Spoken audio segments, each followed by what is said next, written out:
하나님 말씀 요한복음 15장입니다. 요한복음 15장 우리 1절에서 6절까지 말씀 보겠습니다. 우리 찾으셨으면 한 절씩 교도하시고 우리 6절을 함께 읽겠습니다. 나는 참 포도나무여 내 아버지는 농부라. 물은 내게 붙어있어 열매를 맺지 아니하는 가지는 아버지께서 그것을 제거해 버리시고 물은 열매를 맺는 가지는 더 열매를 맺게 하려 그것을 깨끗하게 하시느니라. 너희는 내가 일러준 말로 이미 깨끗하여졌으니 내 안에 거하라 나도 너희 안에 거하리라. 가지가 포도나무에 붙어있지 아니하면 스스로 열매를 맺을 수 없음같이 너희도 내 안에 있지 아니하면 그러하리라. 나는 포도나무여 너희는 가지라. 그가 내 안에 내가 그 안에 거하면 사람이 열매를 많이 맺나니 나를 떠나서는 너희가 아무것도 할 수 없음이라. 사람이 내 안에 거하지 아니하면 가지처럼 밖에 버려져 마르나니 사람들이 그것을 모아다가 불에 던져 사르느니라. 아멘. 오늘 요한복음 74번째 시간입니다. 오늘 참 포도나무에 관한 말씀의 내용을 하겠습니다. 결국 참 포도나무가 참 이스라엘 사람이다 라는 것을 이야기해 주고 계십니다. 그래서 내용물에 보시면 예수님의 고별 교훈 세 번째 부분입니다. 세 번째 부분에 새로운 설교가 시작되는 그런 말씀의 내용이고요. 오늘 이 세 번째 부분도 동일하게 병행 구조로 구성이 되어져 있음을 보게 됩니다. 제가 본문계에도 설명을 해놨습니다. 함께 보시면 A 부분과 A 대시 부분은 참 포도나무와 거짓 포도나무의 관계로 서로 병행 구조가 연결되어져 있고요. 그래서 참 포도나무라고 얘기하는 것은 요한복음 저자의 시대에 한 100여 년 전에 90년에서 100여 년 전에 초대교회 공동체 요한 공동체를 의미하는 것이고요. 그래서 여기 그 A대시에 나와 있는 거짓 포도나무는 뭐와 연결되어 있느냐면 유대인들이 모이는 회당과 연결되어지고 있음을 우리가 이제 대조해서 병행구조로 설명을 하고 있습니다. 그 다음에 A 부분에 나와 있는 가운데에서 이제 2절에 보면 가지를 깨끗하게 하는 일, 그 다음에 A-에 보면 나중에 이제 박해가 제시됨으로 해서 그 가지가 깨끗하게 해지는 일이 결과적으로 성취되어지는 것을 이제 병행구조로 설명을 하고 있습니다. 자, 두 번째 B와 B- 부분은 결국 내 계명이라고 하는 단어, 그 다음에 서로 사랑하라 라고 하는 이 두 단어가 병행구조의 중요한 키워드 역할을 하게 되고요. 그래서 예수님의 사랑의 계명과 또 예수님의 이름으로 무엇이든지 구하면 다 이루어진다 라고 하는 이 말씀이, 이 약속이 서로 병행구조로 각 부분에 이제 들어가 있음을 이제 보게 됩니다. 그 다음에 정확하게 단어의 의미가 동일하게 나오는 것이 있는데요.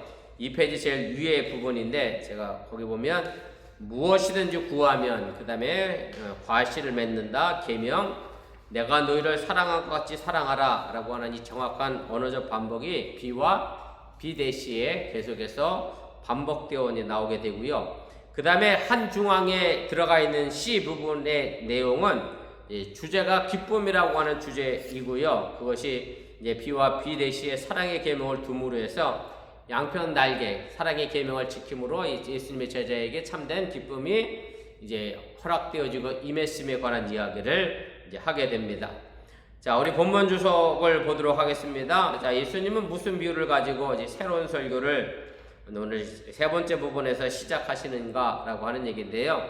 제가 1절에 있는 말씀만 다시 읽어드립니다. 나는 참 포도나무여 내 아버지는 농부다라고 하는 이 말씀을 해주고 계십니다. 그래서 예수님은 포도나무라는 비유를 가지고 새로운 설교를 이제 시작을 하시게 되고요.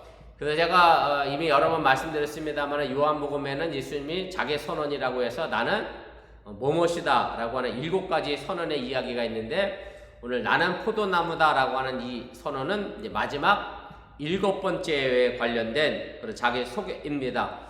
사실은 그동안 예수님은 자신의 생명을 내어주는 분으로 이제 소개를 하셨고, 그래서 사람들에게 내게 와서 나를 믿으라 그렇게 요청을 하셨는데, 그런데 지금은 이미 자신에게 와 있고 믿고 있는 제자들을 향하여 나는 포도나무다 라고 이야기하면서 마지막으로 이제 제자들을 향하여 자기 소개를 하시게 됩니다.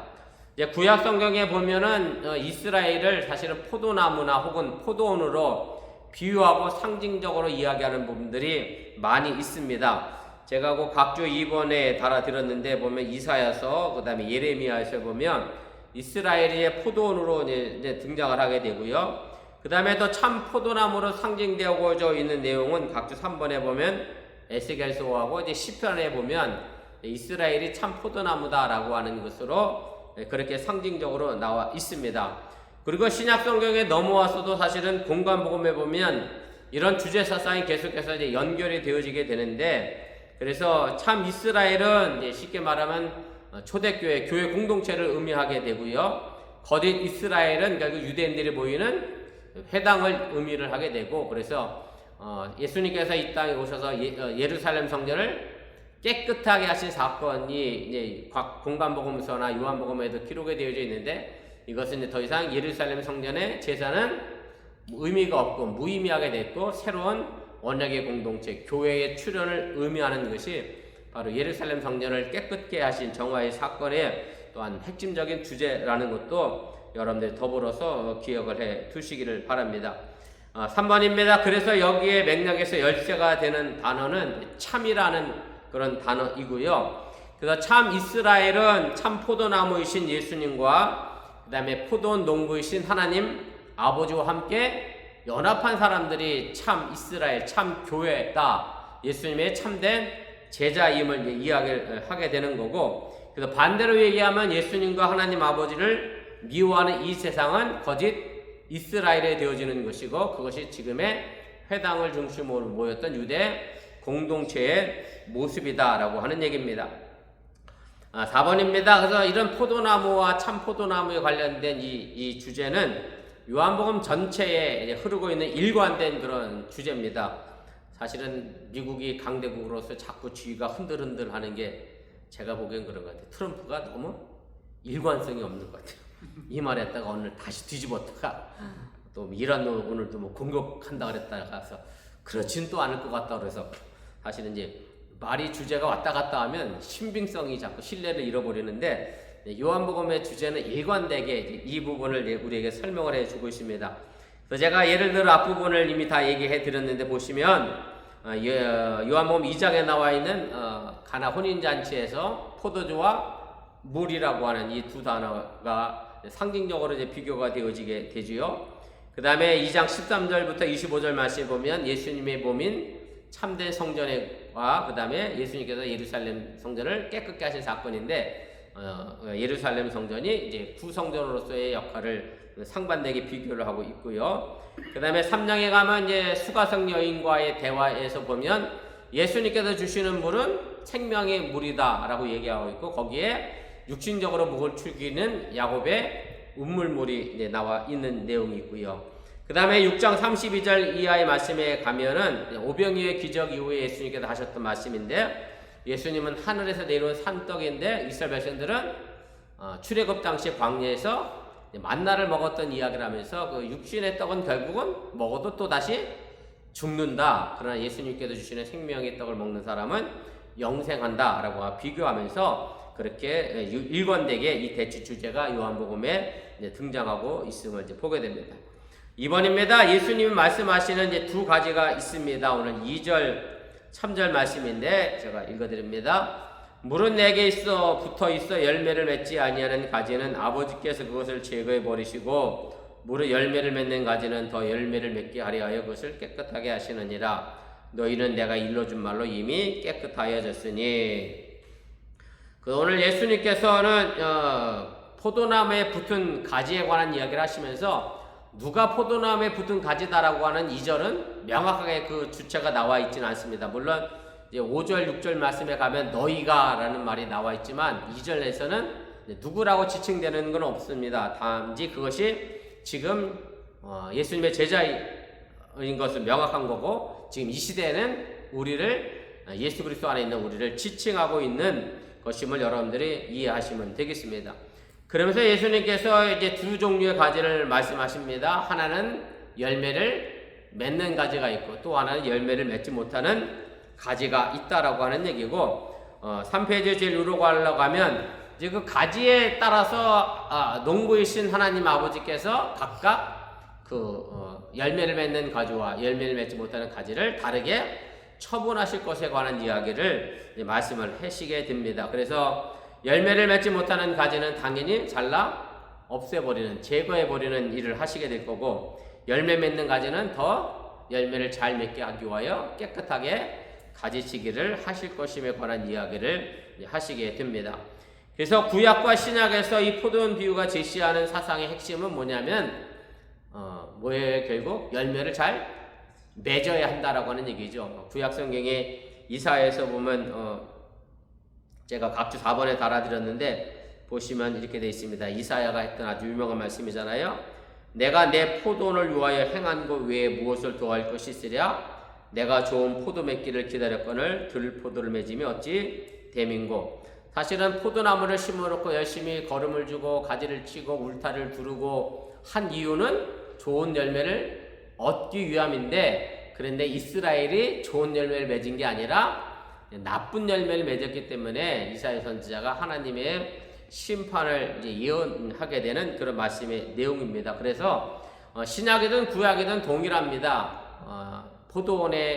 포도나무는 당연히 좋은 열매를 맺는 것. 그래서 지금 이 시대의 말씀으로 다시 정리해서 이야기한다고 하면 우리가 예수님의 말씀에 응답하여 행함으로 옮기는 것, 이것이 우리에게 필요한 일인 것이고, 그래서 하나님 아버지의 뜻이라고 하는 것은 뭐냐면 결국 예수님과 함께 연합하여 열매를 맺는 것이 하나님께서 우리를 향하여 바라보고 계신 아름다운 뜻임을 여러분들 또한 깨달으시기를 바랍니다.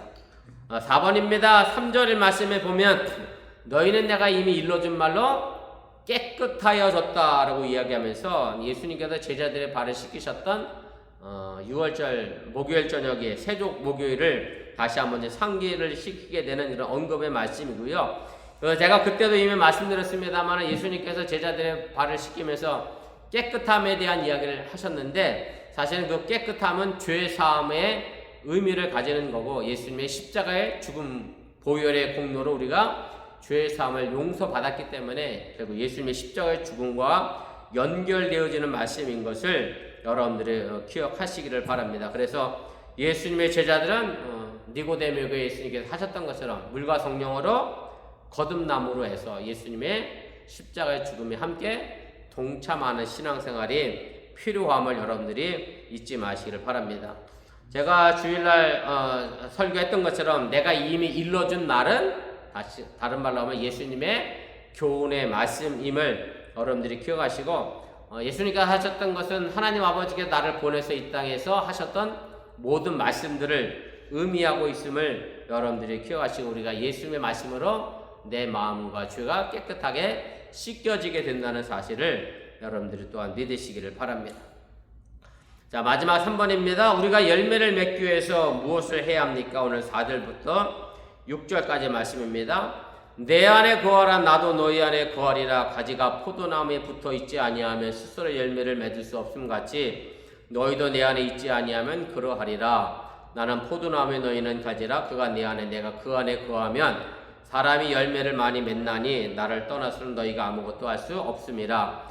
사람이 내 안에 거하지 아니하면 가지처럼 밖에 버려져 마르나니 사람들이 그것을 모아다가 불에 던져 사르느니라. 아멘. 그래서 예수님의 말씀으로 우리를 깨끗하게 하도록 그 말씀에 순종하라고 하는 말씀을 뭐라고 표현하고 계시느냐면 내 안에 거하라. 그러게 되면 나도 너희 안에 거할 것이다 라고 이야기하게 되는 거고요. 결국 예수님 안에 거하는 것은 누구의 결정이냐면 바로 우리의 결정이라고 하는 얘기고, 그리고 우리의 결정에 따라 예수님도 우리 안에 거하신다라고 하는 얘기입니다. 지난달이었나요? 지지난달이었나요? 우리가 해야 할 일들이 무엇이냐라는 속회 교환의 공과 내용에 보면 예수님 안에 있는 우리는 무슨 노력을 해야 합니까? 그러면서 제가 거기에 열매 맺을 노력을 할 필요는 없다. 다만 뭘 해야 한다? 가지에 붙어 있는 노력은 우리가 해야 한다. 그러면 열매는 저절로 맺힐 것이다 라는 말씀을 이제 드렸었는데, 마찬가지입니다. 예수님에 구하는 노력은 우리가 해야 한다라고 하는 얘기고요. 왜 그런가 하면 그 이번에 제가 달아 썼던 것처럼 아무리 주님이 원하셔도 가룟 유다처럼 거부하면 결코 예수님 안에 구할 수 없기 때문에 그렇습니다. 그래서 가룟 유다 마음속에 예수님이 함께하고 있다라고 말할 수가 없다라고 하는 얘기고요. 이것이 이제 요한계시록에서도 보면 저자 요한은 똑같이 라오디아 교회에게 명령한 말씀과도 이제 같은 취지의 내용입니다. 저기 각주 제가 7번에 달아드렸는데 요한계시록 3장 20절 아주 유명한 말씀이잖아요. 볼지어다 내가 문 밖에 서서 두드리노니 누구든지 내 음성을 듣고 문을 열면 내가 그에게로 들어가 그와 더불어 먹고 그는 나와 더불어 먹으리라. 그래서 예수님이 문을 두드릴 때 내가 문을 열어야 예수님이 들어가는 것이 내가 원치 않으면 예수님이 들어오실 수 없다라고 하는 얘기고, 그래서 함께 모셔드린 예수님과 우리가 식사를 함께 나누는 것, 더불어 먹는 생활이 우리에게 필요하다라고 하는 것을 여러분들이 잊지 마시길 바랍니다. 그래서 우리가 마음의 문을 닫아버리면 예수님도 오시려고 해도 오실 수 없다는 것 기억하시고, 행위 어떤 경우에 있든지 간에 마음의 문은 닫지 않기를 주님의 이름으로 또 간절히 부탁을 드립니다. 3번입니다. 그래서 3절 말씀에 비추어서 오늘 4절 6절 말씀을 다시 보면 결국 그것은 하나님의 말씀에 의하여 내가 영향을 받도록 내가 허용한다라는 뜻이고요. 그래서 예수님의 영향대로 내가 살아가고자 하는 노력이 우리에게 필요하다라고 하는 얘기고, 4절에서는 예수님의 그것을 가지고 가지가 포도나무에 붙어 있는 것이라고 다시 이제 말씀을 하고 있는 거고요. 그렇잖아요. 포도나무 가지가 줄기에 붙어 있지 않는 이상 열매를 맺을 수 없는 것은 너무나도 지극히 상식적이고 당연하기 때문에, 그래서 우리가 예수님 안에 가지가 포도나무 줄기에 붙어 있어야 하는 것은 너무나도 당연한 일이라고 하는 것을 여러분들이 잊지 마시기를 바랍니다. 자, 4페이지 제일 위로 올라가겠습니다. 그래서 너희도 내 안에 있지 아니하면 이라고 하는 말은 예수님께서 그 이미 14장에서 말씀했던 것처럼 내가 올라가고 나면 보혜사 성령님께서 오신다라고 얘기했기 때문에 지금 이 시대로 다시 표현한다고 하면 보혜사 성령님 안에 우리가 있지 아니하면으로 우리가 바꿨을 수 있게 되고요. 그래서 이 말씀은 또 니고데모에게 예수님께서 하셨던 말씀처럼 물과 성령으로 거듭나지 아니하면이라는 표현으로도 우리가 바꿨을 수 있을 겁니다. 그렇게 되면 우리는 절대 어디 갈 수가 없어요? 하나님 나라에 갈 수가 없다는 사실을 여러분들이 깨달으시기를 바랍니다. 5번입니다. 그래서 예수님 안에 거하는 일은 바로 죽음도 마다하지 아니하는 예수님의 희생과 사랑 안에 거하는 일이기 때문에 기필코 열매를 많이 맺을 수밖에 없다라고 하는 얘기입니다.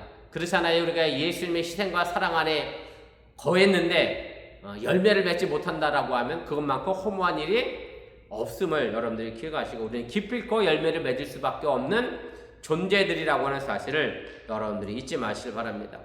그래서 우리는 예수님을 떠나서는 아무것도 할 수 없는 존재가 되어진다라고 하는 얘기고, 더 나가면 열매가 없으면 예수님의 제자라 감히 말할 수 없음도 여러분들 다시 한번 기억하시길 바라고, 그래서 누가 진짜인지 가짜인지는 어떻게 판명되느냐 하면 열매를 보면 알 수 있다라고 하는 얘기고요. 우리 교회가 존재하는 동안 반드시 기억해야 할 것은, 내 삶이 또한 어긋날 때 우리가 반드시 기억해야 할 것은 예수님이 내 안에 정말로 계신가, 내가 정말로 예수님을 의지하고 있는가를 쉼없이 물어가며 예수님 안에 온전히 거할 수 있기를 주님의 이름으로 간절히 축원을 드립니다. 그래서 예수님과 상관없는 삶은 결국은 어떻게 되느냐 하면 버려져 말라지게 됩니다. 그것이 오늘 6절에서 우리에게 말씀해 주고 있는 것이고요. 예수님과 연합한 사람들은 참 이스라엘이 되지만, 그러나 스스로 결정하여 예수님과 연합을 거부하는 사람들은 거짓 이스라엘을 구성할 수밖에 없다라고 하는 얘기고, 결국 거짓 이스라엘 사람들은 예수님과 사도들을 어떻게 했어요? 핍박하게 되고 예수님의 말씀을 행한 일을 믿지 않아 멸망에 이르게 된다라고 하는 얘기입니다. 그래서 6절 말씀에 보면 멸망에 이르는 표현을 5가지 동사로 우리에게 보여주고 있는데, 밖에 버려지고, 그 다음에 마르고 모으고 던지고 불로 사른다 라고 하는 단어인데, 이것이 최후 심판대 모습임을 우리에게 이제 알려주고 있는 것이고요. 그런데 제가 여러 번 말씀드렸지만 요한복음에는 이미 실현된 종말론, 이미 실현된 구원에 관한 얘기를 하잖아요. 그래서 예수님 안에 거하지 않으면 장차 앞으로 이런 심판을 받을 거지만 그 믿는 즉시, 믿지 아니하는 즉시 우리에게도 이런 심판이 이루어지게 되고 믿는 즉시 우리에게 구원이 이루어지는 이미 실현된 구원론, 종말론에 관한 성격이 강하기 때문에 이것이 단순히 먼 미래일로만 생각하지 않기를 주님의 이름으로 부탁을 드립니다. 그래서 지금 내가 예수님 안에 거하지 않는 삶은 이미 내가 심판 아래에 있는 삶이다라고 하는 얘기고 열매 없는 인생 자체가 결국은 심판이라고 하는 것도 여러분들이 잊지 마시기 바랍니다. 그래서 이 땅에서 태양 없이 존재할 수 없는 생명체가 없는 것처럼 사실은 예수님의 사랑과 은혜에 없이 살아가는 사람은 한 사람도 없다라는 것을 다시 한번 기억하시길 바라고, 그래서 예수님이 우리 인생에 아무런 의미가 없는 사람은 결국 그 삶 자체가 심판받은 삶일 수밖에 없음을 기억하시고 우리가 예수님의 가지 안에 붙어있는 노력을 열심히 해나갈 수 있기를 주님의 이름으로 간절히 축원을 드립니다. 우리 기도하겠습니다. 말씀을 기억하며 우리 1분여 정도 합심해서 함께 기도하겠습니다. 오늘 예수님께서 말씀하셨던 참 포도나무에 관한 말씀을 우리가 함께 나누었습니다.